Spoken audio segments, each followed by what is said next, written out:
Kalenga, obstetrician and gynaecologist practicing at Botshilu Private Hospital here in Soshanguve. Today we'll be talking about bleeding in pregnancy. Bleeding in pregnancy, simply put, it's abnormal. It shouldn't happen. If it happens, one should be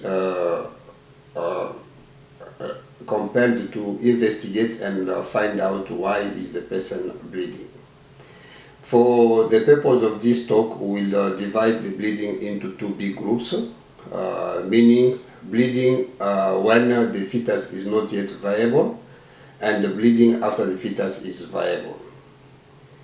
Bleeding when the fetus is not viable can be a physiological one. As we may know, fertilization of the male and female egg takes place in the fallopian tube, in the ampulla, and then it has to migrate into the uterus, and that takes about 5 to 6 days from the time of fertilization.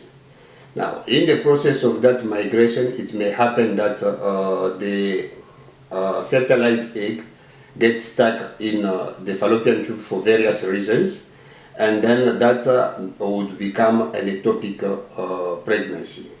And then if it's an ectopic pregnancy, that is a life-threatening condition which should be identified and dealt with. If the pregnancy progresses and gets into the uterus, that will be intrauterine pregnancy. And during the time, at day 5 or day 6 after fertilization, implantation will take place. And during that process, there is a bit of bleeding which takes place, which is usually a bit of spotting. A person or the patient would say, I had my period twice this month, but the second one was a bit lighter, and that may be suggestive of implantation bleed. That is physiological, it's normal, it's not life-threatening, nothing to worry about. Beyond that, any bleeding which will happen should be investigated because it may be life-threatening. A person is pregnant, pregnancy inside the uterus, she bleeds. One should check and find out whether the pregnancy is inside the uterus. And if it's inside the uterus, is the fetus alive? If the fetus is alive, the cervix is closed, that would be then called threatened miscarriage. And there are ways to deal with that. Beyond that, if the cervix starts opening, and then that will become inevitable miscarriage, and then that also should be dealt with appropriately. Sometimes it may happen that the person bleeds, the pregnancy is inside the uterus, but then the fetus is dead. That would be a missed miscarriage, and that should also be managed accordingly. Beyond that, the person can bleed and eventually passes a product of conception. That then would become, if the product is not completely expelled, then it will be an incomplete miscarriage, and that should also be managed appropriately, because if not, the person may bleed to a point that a life may be in danger, or infection may set in, again the life of the person will be in danger. Sometimes if the bleeding takes place before 8 weeks and beyond 16 weeks, it may happen that all the product of conception is expelled, and that would be a complete miscarriage. And such can only be done when a person does a sonar to see the uterus and check if there is any product of conception remaining or not. Besides that, these are the causes related to the pregnancy when it's inside the uterus, but then there are also problems which are related to the genital tract.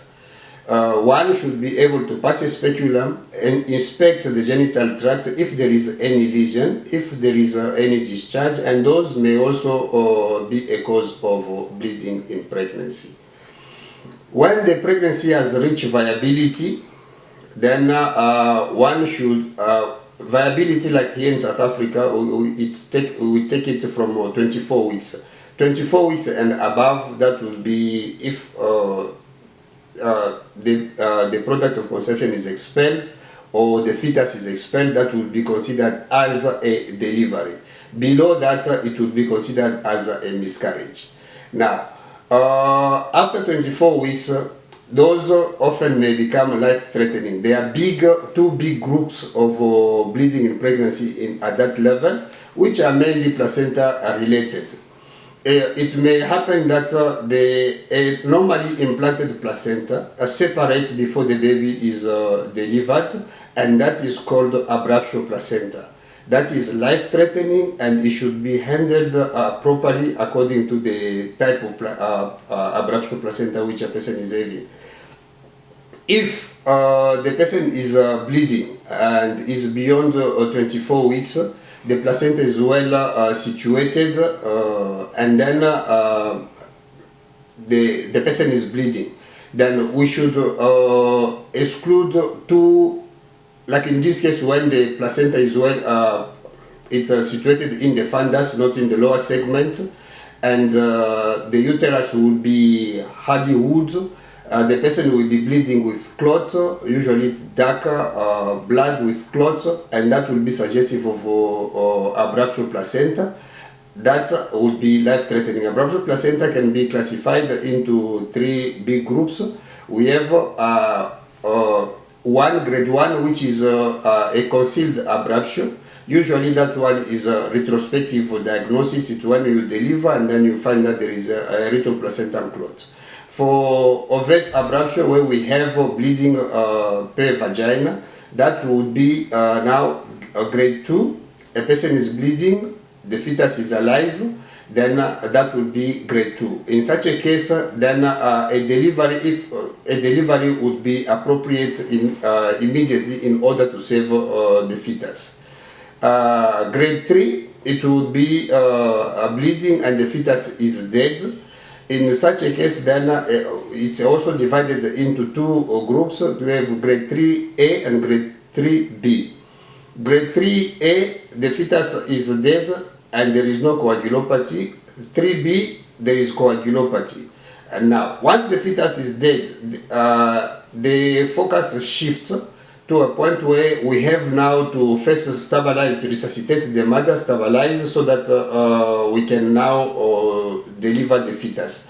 There is no much hurry, but when the fetus is still alive, we should do all we can by all means to can save that fetus, meaning it's for delivery, usually it's abdominal delivery.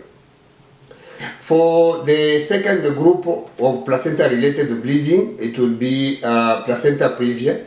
It's basically a placenta which is implanted in the lower segment of the uterus, and it may be a low-lying placenta or a placenta which covers the internal os of the cervix.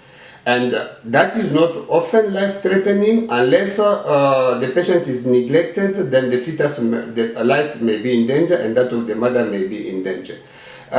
Usually in placenta previa, as we said, located in the lower segment and also below the placenta, the presenting parts, management would be depending on the grade of the placenta. If the placenta is just low-lying and the person is bleeding and bleeding is not profuse, the person can be managed in a hospital, admitted, given steroids, and then once the bleeding stops, that one can be discharged and be with clear instructions as to when she should come back to the hospital. But once it has gone to placenta previa major, those patients should be managed in a hospital till they deliver. And the delivery will depend on their stability. If the bleeding stops, then the person will stay in the hospital till we go beyond 34 weeks, and then we can deliver by cesarean section. But delivery can be done at any level if the bleeding becomes significant and the life of the fetus or that of the mother becomes in danger. Beyond that also, we have what we call bleeding from the vessels of the placenta. We call them vasa previa, or again bleeding from the genital tract. With this said, it is clear that bleeding in pregnancy is abnormal. one should investigate and try to ascertain the cause of the bleeding. Often we do get calls from patients asking, I'm bleeding, should I be worried?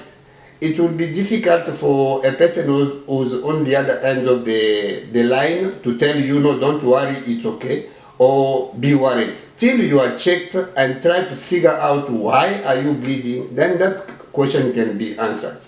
Thank you very much.